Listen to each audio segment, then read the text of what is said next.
Bismillahirrahmanirrahim. Assalamu alaikum, my dear students. I hope you all are doing good. I am your science teacher and I welcome you all to the science online class.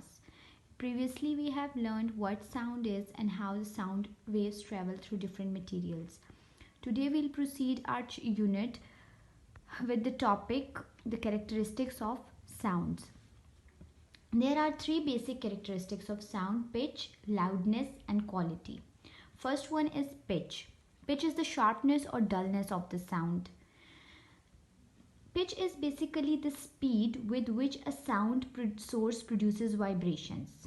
अब जिस speed से कोई sound source vibrations produce कर रही है उसको हम pitch कहते हैं.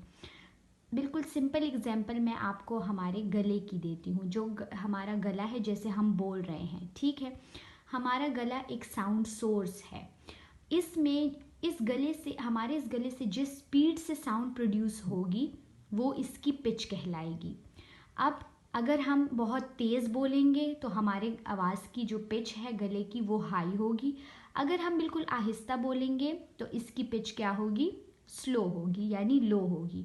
तो साउंड सोर्स के ज़रिए जिस तरह की वाइब्रेशंस प्रोड्यूस होती हैं जिस स्पीड से, उसको पिच कहते हैं. और पिच किस पे डिपेंड करता है? फ्रीक्वेंसी. यहाँ पे जैसे कि मेंशन है अ फंक्शन ऑफ फ्रीक्वेंसी. तो ये फ्रीक्वेंसी क्या है? Frequency is the number of vibration that are produce in 1 second. एक सेकेंड में जितने नंबर ऑफ वाइब्रेशंस प्रोड्यूस होते हैं उसको फ्रीक्वेंसी कहते हैं. इधर इन दोनों चीज़ों का रिलेशन किस पे है? स्पीड पे है. अब स्पीड, जिस स्पीड से हमारे पास वाइब्रेशंस प्रोड्यूस होंगी उसी से हमारे पास फ्रीक्वेंसी उसी को मेजर करती है. ठीक है. पिच, शार्पनेस और dullness of a sound depends on the frequency of sound waves. अब फ्रीक्वेंसी ऑफ साउंड वेव्स कैसे है कि जिस तरह से, जिस फ्रीक्वेंसी से, यानी जिस स्पीड से हमारे पास वाइब्रेशंस प्रोड्यूस होंगी वो इसकी पिच कहलाएगी. अगर हमारे पास किसी भी साउंड सोर्स से अगर हमारे पास थोड़ी सी वाइब्रेशंस प्रोड्यूस हो रही, यानी लो वाइब्रेशंस की स्पीड अगर हमारे पास स्लो है तो वो पिच क्या कहलाएगी? Low pitch. और अगर हमारे पास वाइब्रेशंस की स्पीड फास्ट है तो वो क्या कहलाएगी? High pitch. अब डिफरेंट म्यूज़िकल नोट्स के लिए हमारे पास जो डिफरेंट म्यूज़िकल नोट्स होते हैं, जिस तरह आपने कभी गिटार को बजते हुए सुना हो, तो गिटार में हमारे पास वॉइसेस, वो डिफरेंट म्यूज़िक्स चेंज होते रहते हैं. कभी वो म्यूज़िक हाई टोन पे चला जाता है, हाई नोट पे, और कभी वो म्यूज़िक बहुत लो हो जाता है. तो ये किस तरह, ये उसकी पिच को एडजस्ट करते हैं. जो म्यूजिशियन होता है, जो वो गिटार को बजा रहा है, वो क्या करता है? वो उसकी फ्रीक्वेंसी को मेंटेन करता है. जब वो स्ट्रिंग्स को बहुत स्पीड से बजाता है, वो उसकी जो तार होती है गिटार की, तो हमारे पास हाई पिच प्रोड्यूस होता है. जब वो स्ट्रिंग्स को बहुत लो और सॉफ्ट बजा रहा है तो वाइब्रेशंस हमारे पास कम प्रोड्यूस हो रही है, तो हमारे पास पिच लो होगी. ठीक है. Frequency is determined by how fast the sound producing objects vibrate. The faster it oscillates, the higher the number of waves it will generate and the higher the pitch of the sound will be.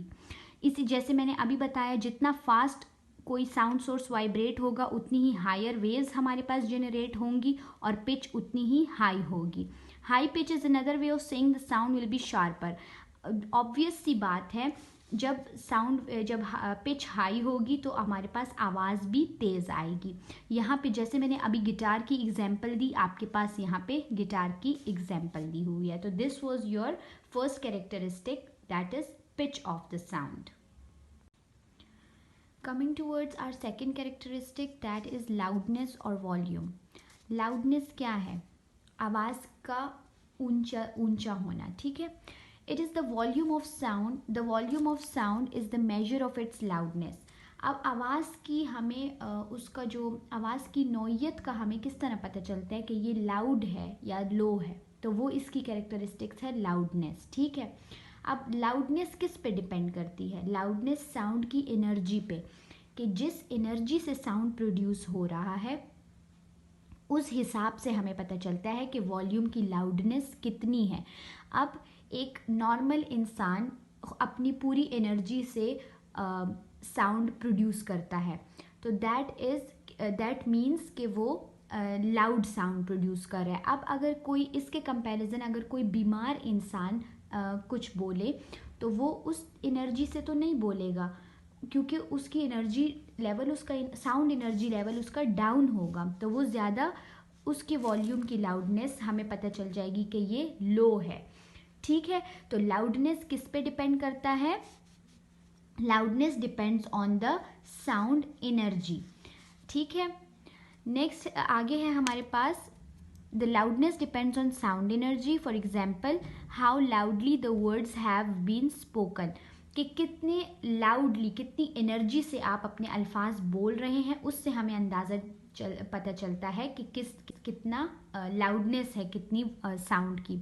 और the sound has been made, loudness is expressed as the height of the sound wave and is called amplitude. अब यहाँ पे एक word आया है amplitude. Amplitude किसको कहते हैं?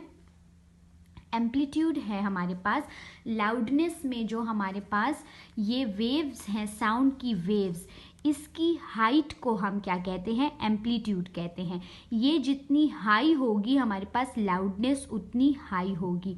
अगर एम्पलीट्यूड हमारे पास लो होगा तो क्या होगा? लाउडनेस हमारे पास जो ये कैरेक्टरिस्टिक है वो लो होगी।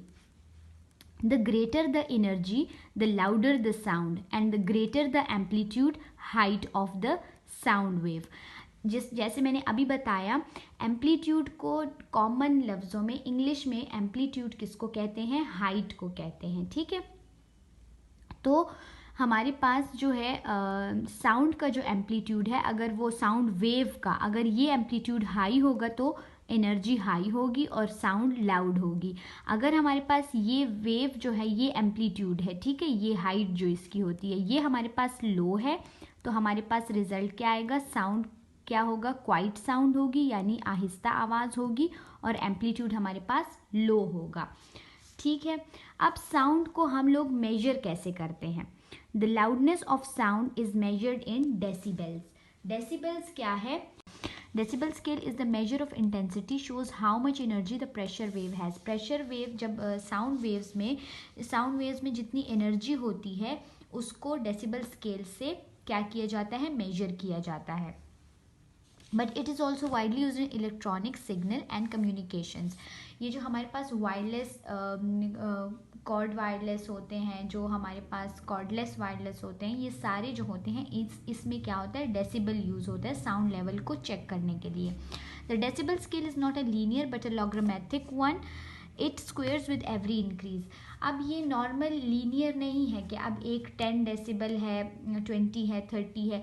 ये अगर एक पॉइंट भी ज़्यादा होता है तो ये डबल होता जाता है। ठीक है, it squares with every increase. ठीक है, ये अब डेसिबल्स नीचे कुछ वॉइस जो कुछ साउंड्स हैं उनके हमारे पास मेजरमेंट्स दी गई हैं। These are the examples. The quietest sound our ears can detect measure 0 decibel. जब हम कुछ भी नहीं सुन रहे होते तो क्या होता है? हमारे पास स्केल पे 0 डेसिबल होता है। लेकिन अगर एक पत्ता भी अगर गिरे तो उसकी आवाज़ क्या होती है? 10 times more intense louder than that, यानी 10 डेसिबल हमारे पास नॉर्मल साउंड होती है। Soft sound like whisper will measure around 15 to 20 decibels. हम अगर कुछ हम लोग विस्पर करते हैं, अगर हम कुछ सरगोशी करते हैं तो हमारे पास क्या होते हैं? 15 to 20 डेसिबल्स होते हैं। Traffic on A busy road produces sound of around 70 to 90 decibels, around a million times more intense the measurement of falling leaves। अब जिस तरह से हमारे पास वो ज़्यादा होती जाएंगी, आवाज़ें ज़्यादा होती जाएंगी, तो डेसिबल्स हमारे पास ज़्यादा होते जाएंगे। ठीक है, पेन जो हमारे पास नॉर्मल अब होता है, नॉर्मल जो हमारे पास वो होता है, हमने देख लिया हमारे पास 10 या तो 15 to 20 होता है। लेकिन अब अगर इससे भी ज़्यादा बढ़ जाए तो वो हमारे कानों को, हमारी हेयरिंग को फिर डैमेज करता है। यानी 130 डेसिबल्स अगर हमारे पास हों तो क्या होगा? ये पेन आकर करता है, हमारी हेयरिंग को डैमेज करता है। Loud sound can hurt your ear, आपके कानों को ये हर्ट कर सकता है। That cause loss of hearing, जिससे आप लोग अपनी हेयरिंग को लॉस कर सकते हैं। Even sounds as loud as 85 decibels can ruin your ears. आपके अगर 85 से भी इवन ज़्यादा हो जाए तो वो भी आपके कानों के लिए बहुत नुकसानदेह है। ठीक है, अब ये एक डायग्राम हमें दी हुई है। इस डायग्राम में हमारे पास 4 तरह की वेव्स बनी है, ठीक है। Wave A and B have the same frequency but A is louder because it has greater amplitude.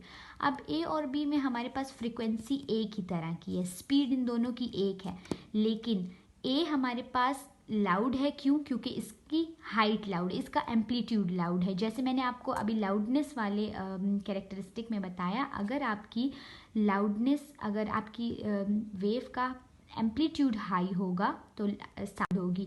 इस अब दोनों की फ्रीक्वेंसी सेम है, लेकिन इसका एम्पलीट्यूड ज़्यादा है, तो क्या हो गया? लाउडर कौन सा साउंड होगा? ए। अब wave A and B have the same pitch. अब इन दोनों की पिच भी हमारे पास सेम है, ठीक है। Wave C and D have the same frequency. अब इन दोनों की फ्रीक्वेंसी भी सेम है, but C is louder because it has greater amplitude. जबकि इन दोनों की पिच भी सेम है, इनकी फ्रीक्वेंसी भी सेम है। इसमें भी वही बात है कि सी की क्या है? एम्पलीट्यूड ज़्यादा है, हाइट इसकी, इसके वेव्स की ये हाइट ज़्यादा है, तो हमारे पास क्या होगा? सी की साउंड जो है वो लाउड होगी, ठीक है। नेक्स्ट पेज नंबर 105 पे हमारे पास थर्ड क्वालिटी है टेम्बर।